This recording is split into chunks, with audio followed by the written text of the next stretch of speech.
મિત્રો એક કહેવત છે ને કે આપણે છે ને જે આપણાથી ઉપર હોય છે ને કે આપણા લેવલથી થોડો રૂપિયાવાળો વધારે હોય, એની પાસે ગાડી બંગલા હોય ને આપણને એવું લાગતું હોય કે ના આ અમીર છે ને આપણે થોડા ગરીબ છે, બરાબર. પણ આપણે એ વ્યક્તિને નહીં જોવાનું, આપણે એ વ્યક્તિને જોવાનો છે કે આપણા કરતાં ઓછું હોય, બરાબર.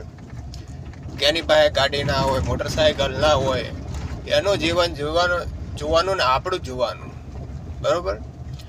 જો આપણે આપણા કરતાં પણ મોટા વ્યક્તિની આશા એવું વિચારીએ કે આપણી પાસે આવું હોત અમીર, બરાબર, તો આપણે છે ને ડિપ્રેશનમાં આવવાનું થાય. કારણ કે આપણા દિમાગ કરતાં પણ વધારે વિચારવાથી ડિપ્રેશનમાં અવાય. એટલે આપણે મોટા વ્યક્તિ ઉપર ફોકસ નહીં કરવાનું. આપણે છે ને નાનો વ્યક્તિ હોય ને, ગરીબ ઘોર હોય, છાપરાવાળું હોય, એવા વ્યક્તિને જોવાનું, તો આપણા મનને થોડો શાંત થશે મન.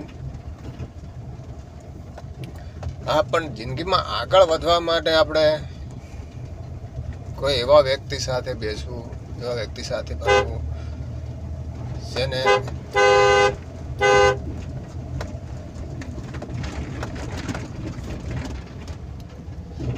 કે જે જલ્દી પ્લાન લઈ લેતો હોય, અમીર હોય, જેનું માઇન્ડ બિઝનેસમેન તરીકે એનું માઇન્ડ ચાલતું હોય, એવા વ્યક્તિ સાથે બેઠવું, ઉઠવું. જે કરોડપતિ છે, કેવો છે, શું કરે છે, શું નહીં કરતો, બરાબર, એ બધું જાણવું જરૂરી છે. કેમ ચાલે છે, કેમ બેસે છે, શું વાત કરે છે, કઈ હોટલોમાં જાય છે, કઈ જગ્યાએ કેવા સંબંધ હોય છે, બરાબર. એ બધું પહેલાં જાણકારી હોવી જોઈએ.